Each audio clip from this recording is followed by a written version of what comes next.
He has money scattered everywhere. And diamonds. He has diamonds everywhere. What do you mean, everywhere? I mean, everywhere. He leaves them lying about like toffees. Then would you say we enter into a partnership of some kind? Only if we go halves. 50-50. Done.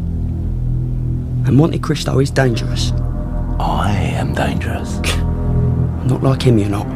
Well, then we must be extra careful, mustn't we? Now fetch us over that pen and paper, Benedetto, because I'd like you to draw me a little picture. If you are quite sure that you do not want a little more water, Monsieur de Villefort. Thank you. No. Perhaps it's the heat. Yes. The heat, perhaps. Yes, perhaps. It is a little close tonight, isn't it? Is it, Madame Danglars? One would have thought after the rain earlier that the air would be cooler, less oppressive. Precisely. Then you are not enjoying the evening. Oh, far from it, dear Count. The evening is second to none. You do me too much honour, Madame. Monsieur de Villefort and I are having a wonderful evening also, aren't we, Gerard? Yes, it's most diverting, Count. Now, what was it you were about to say earlier, Madame de Villefort? I was only mentioning in passing that rather grim story you told me. Ah, yes. Story? What story? Well, perhaps you would like to enlighten us, Madame de Villefort. Well, Count, thank you again for a very pleasant evening, but unfortunately I think my wife and I should be heading away. Down, Gerard. Now, if I might continue without further interruption. Please, Madame. Very well. There were two lovers. He, a young widower, she, a young heiress, and they would secretly meet here in this very garden. Here? Under those very elms.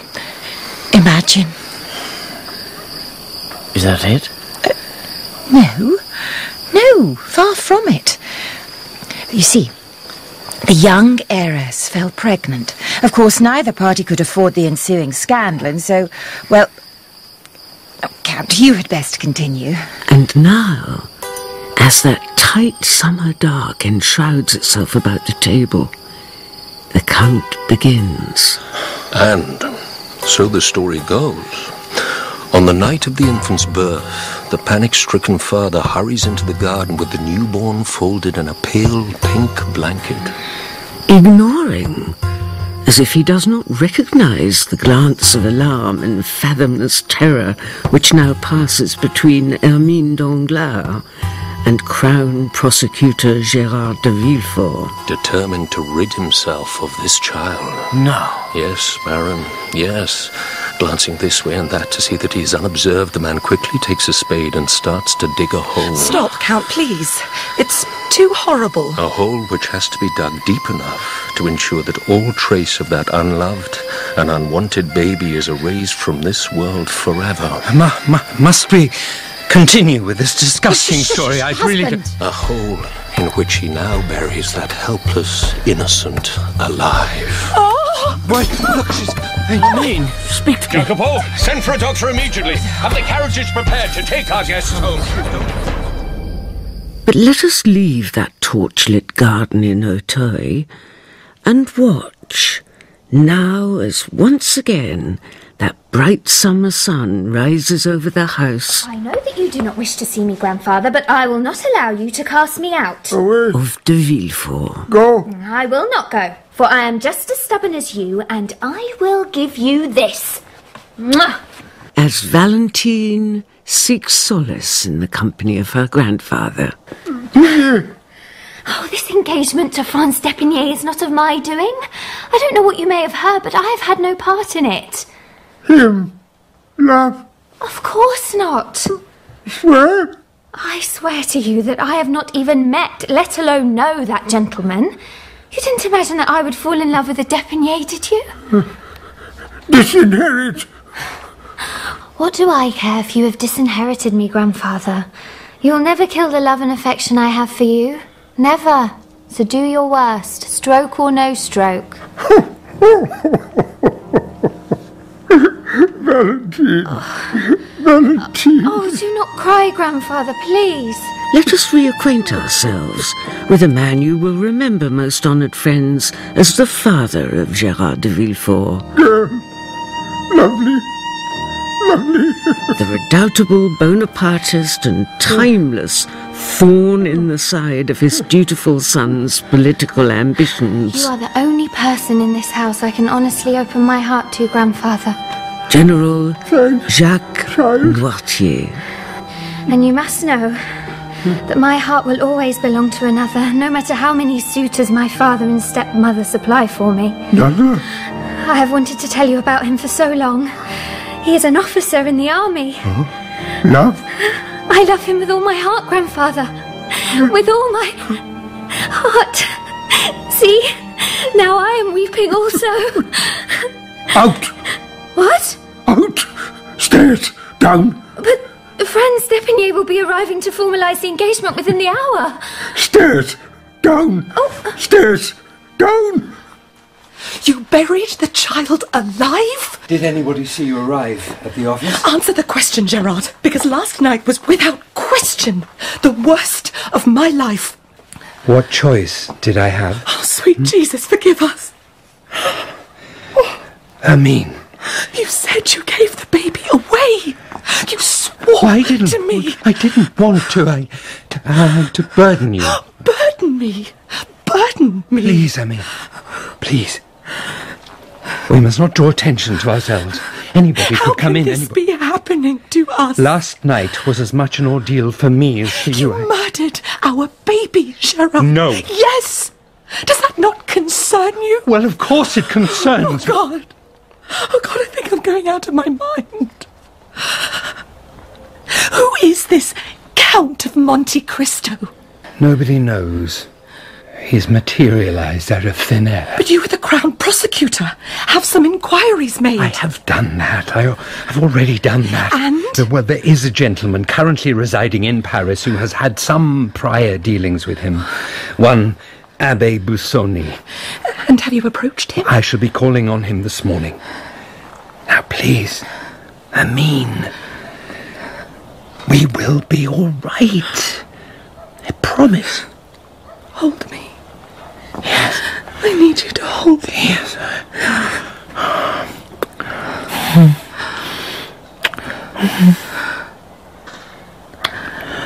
Our lives might have been different if we had only... Oh, don't, Hermine. Please, please. Monsieur! Is that your wife? The side door. Quickly.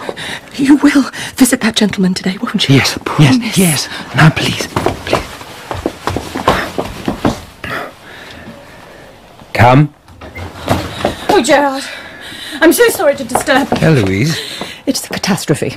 A catastrophe. Whatever's happened? Your father has disgraced us all.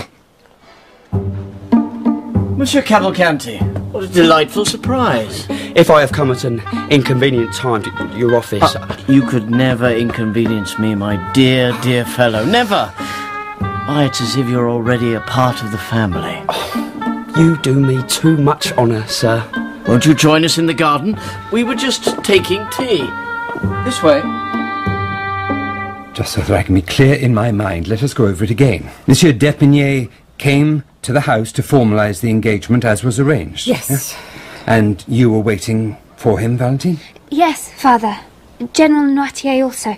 Insist. You insisted, did you, Father? Marriage. Stop. Yes, General, you stopped it all right. Stopped it for good. Dishonoured us and dishonoured the good name of d'Épinay. Thank you, Heloise. Not enough that all the enormous wealth of this family is in the name of Noirtier. Oh, no. You must hold your own grandchildren to ransom. I said enough. Now, Valentine, if you would. Monsieur d'Épinay stood by the fireplace, and before he could make his formal proposal, Grandfather produced this letter and asked me to read it. I should never have permitted it. Never. May I have the letter? Of course.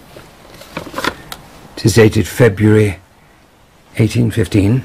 And it is from Franz d'Épinay's father, Colonel d'Épinay. He has even signed it, see? No, there's some mistake. Mistake? No. Traitor. Pigny. Colonel d'Épinay was a royalist double agent? Yes. Your old comrade smuggled this letter to you? Yes. And it goes on to detail how Colonel d'Épinay tortured grandfather and caused his... And caused his stroke. Oh, no. No. And your father has kept that wretched letter locked away all these years, just waiting for the moment to spring it on us unawares. For shame, old man, for shame! You are not improving the situation, Heloise. But there is still more bad news contained within this letter. I think your father has heard enough for one day, Valentine. Which is? Apparently, according to what is written here, Colonel d'Épinay discovered he had an advantage over grandfather when grandfather failed to receive a warning which would have exposed Colonel d'Épinay's villainy. A warning sent via the trading ship the Pharaon, which must have been intercepted and destroyed by the authorities in Marseille. Destroyed by the authorities? Yes, father. And at that moment, the Crown Prosecutor is transported... I have this letter, sir, addressed to one General Noirtier. ...to his old office in Marseille, and a young, long-forgotten sailor denounced for treason. Have you opened this letter? Tampered with it in any way? No, sir. 25 long years before. Then you have no idea of the contents contained herein? I need not remind you of the dire consequences facing you if you lie. I do not, sir. Would it surprise you to know that this letter proves that there is a very real plot to restore the traitor Napoleon as Emperor of France? As well as timely warnings to those closely associated with the intrigue? It would, sir. Completely. Now, here is what I'm going to do for you. First of all, I'm going to burn this letter. A letter you are going to forget you ever had in your possession. Is that clear?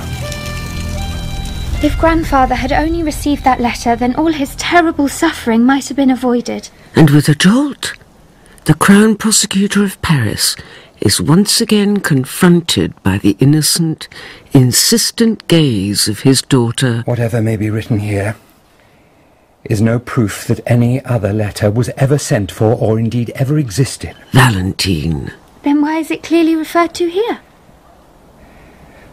Well, all that we can know for sure is that the marriage between you and Franz d'Épinay cannot proceed under these circumstances. Which is why we are dishonoured, monsieur, quite dishonoured. And for de Villefort, it is as if 1,000 bees are suddenly... Now, I'm sorry, but there is some urgent business I must attend to immediately. Excuse me. Swarming. You're not leaving. We shall discuss this further this evening. Justice done.